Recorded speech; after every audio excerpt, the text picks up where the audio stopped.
17 দিনের বাচ্চাকে মায়ের কুল থেকে নিয়ে বাবা যেভাবে বিদায় করে দিল, সত্যি আপনারা শুনলে আপনাদের গায়ের লোম দাঁড়িয়ে যাবে। একজন বাবা হয়ে সন্তানের সঙ্গে কিভাবে করতে পারলো এমন কাজ? দর্শক শ্রোতা, যে ঘটনাটি নিয়ে এলাকা জুড়ে চাঞ্চল্যকর পরিস্থিতি সৃষ্টি হয়েছে। 17 দিন আগে এই শিশুটি জন্ম নেয় হাসপাতালে এবং ঈদের দিন অনেক বেশি অসুস্থ হওয়ার কারণে তার বাবা মা তাকে নিয়ে যায় হাসপাতালে।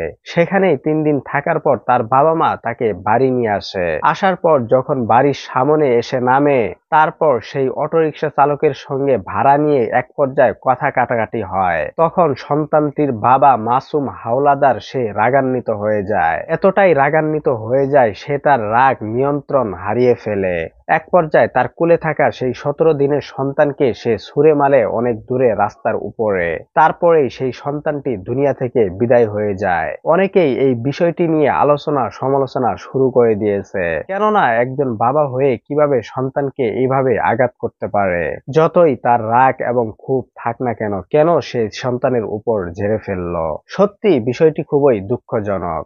এই ঘটনার পর তার বাবা বলতেছে তার উপর শয়তান ভর করেছিল, সেজন্য সে এমনটা করেছে। সে আসলে এটা বুঝতে পারেনি। সন্তানটির বাবা বারবার বলতেছিল, আমার সন্তানকে আমি দীর্ঘদিন থেকে দেখে আসতেছি এবং আমার সন্তানকে আমি কিভাবে মারতে পারি।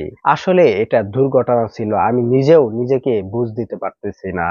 এমন কাজ করা উচিত নয় যেটা কিনা আপনার পরবর্তীতে কাল হয়ে দাঁড়ায়। এরকম অনেক মানুষই আছে যারা কিনা রাগকে নিয়ন্ত্রণ করতে পারে না, এমন এমন কাজ করে বসে পরবর্তীতে সে আফসোস করতে থাকে। এইদিকে মারিয়া তার মা তার সন্তানকে হারিয়ে যেন পাগল পারা হয়ে গিয়েছে।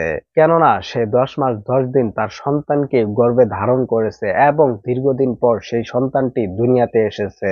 এমনকি হাসপাতালে সে 17 দিন অপেক্ষা করেছে এই সন্তানটির জন্য, সন্তানটি যেন সুস্থভাবে বাড়িতে ফিরে। কিন্তু সন্তানকে সুস্থভাবে বাড়িতে নিয়ে গেলেও সেই সন্তানকে সে দুনিয়াতে টিকাইতে পারল না। এই আফসোসে মা যেন সুখে পাথর হয়ে গিয়েছে, আর এইদিকে বাবাও যেন সুখে পাথর হয়ে গিয়েছে।